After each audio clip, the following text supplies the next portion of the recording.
Welcome to WorkSpan TV. I'm Ryan Johnson of WorldatWork.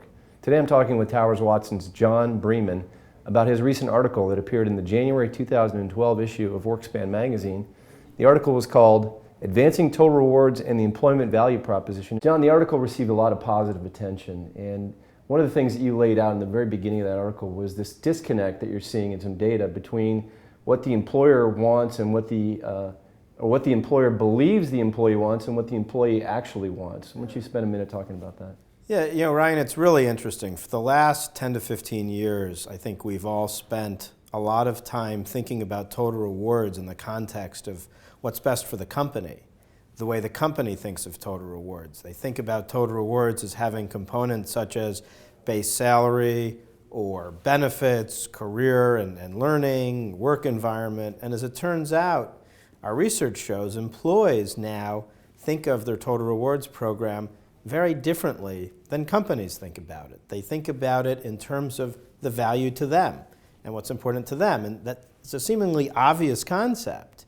Employees think about rewards programs the way customers think of products and services. There's a portfolio out there, and certain of them are more important to them than others. What some of the more innovative companies have done in the last couple years is they've begun to tailor the total rewards programs to the individual needs and preferences of their employee populations, and they've begun to ask their employees what's important to them. And now today, we advise companies to not only think about the rewards programs of the workforce that they have today, but think about the rewards programs for the workforce they want tomorrow. If they're satisfied with their current workforce and their performance, their demographics, great. Find out what's going to motivate folks. Find out what's going to retain them. Find out what's going to engage them. If they're not satisfied with their workforce, then it's time to think about, all right, let's go out and think about who we want in this organization and what type of total rewards program is going to appeal to them the most. So it's all about understanding the preferences of the workforce you have as well as the workforce you want. So John, the article had three things that great employers are doing. That was really, you just summarized the first one. Yeah. Let's move into the second one then. Sure. The second one deals with relating total rewards to the employee value proposition. And the term employee value proposition, it's a newer term for most organizations. It hasn't been around as long as total rewards. And it means something a little different to organizations. What we have found over the past year is organizations have really now begun to crystallize their employee value propositions as well as the total rewards programs that support them. Now, there was this raging debate in the industry about how total rewards related to the employee value proposition. Some people believed the EVP, so to speak, was the articulation of an organization's total rewards program. Other people believed that the total rewards lived inside of the EVP. Others said, no, EVP is a component of total rewards. What our research and our experience has found, actually, is that the employee value proposition represents the entire employment deal, the gives and the gets.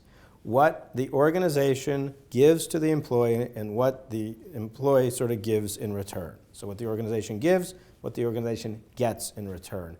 The total rewards program is really the portfolio of programs themselves that live within the employee value proposition. So our new definition of total rewards has two pieces, two components.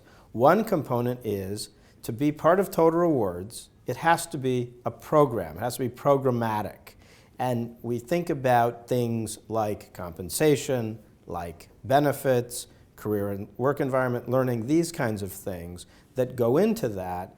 But then also the employees have to value whatever that program is. It needs those two components to be considered part of total rewards. So then you think to yourself, well, what wouldn't be part of total rewards? Well, culture.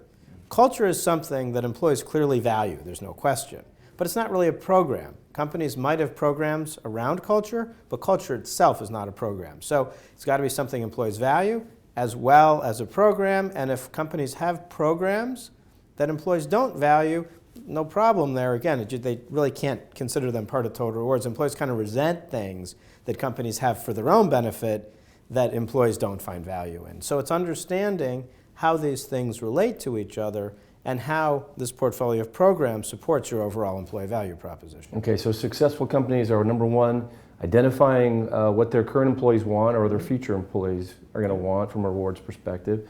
Number two, they're differentiating between their employee value proposition and their total rewards. And then what's the third thing? The third is really understanding the specific value that employees place on the different elements of their total rewards programs. And what we have found is employers really think they understand, but they don't. And it's not through their own fault. Sometimes they ask employees what's important, and employees believe that one thing is important when in reality it's something completely different. But the examples of this we tend to use is employers tend to think that for high performers, for example, the most important things to them are salary and incentive plans and stock. And well, those things are clearly important. As it turns out, things like stress, things like commute time, things like environment, things like relationship with colleagues are some of the top most important aspects of an employee value proposition or total rewards program that a company could offer. And the organizations don't realize this, so they're not taking advantage of that. And in the past, sometimes employees have said, no, those other things, the extrinsic rewards, the salary, the incentive plans, the stock, that's most important. But some more current survey technologies have actually indicated to us that if you ask employees a series of questions, you can actually really find what's valued. That's why we revised our total rewards model to get away from having companies project their own sense of value onto their employees.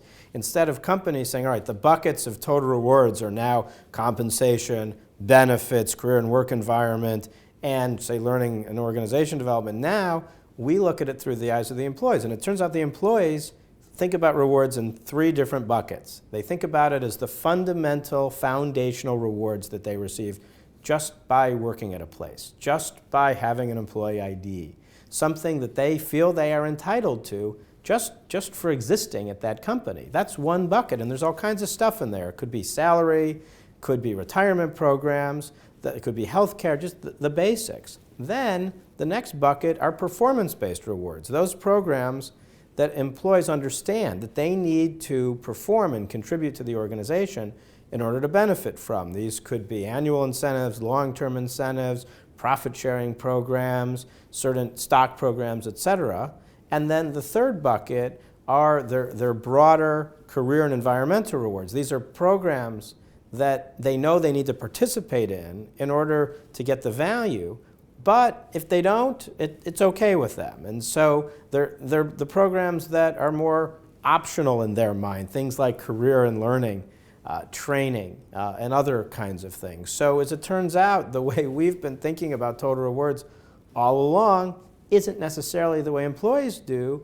And so today now, we suddenly have the ability to ask an employee, hey Ryan, what's $1 of base salary worth to you? And most people, $1 base salary is worth $1.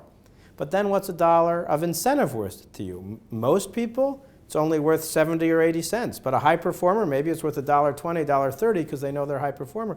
What's healthcare worth to you? Healthcare is usually worth more than $1 because a company has buying power that people can't take advantage of in the marketplace, so on and so forth. So it's finding the programs that employees value more highly than what they cost the company to implement, and getting rid of the programs that employees value below what it costs to implement, and really balancing a portfolio like any other set of investments.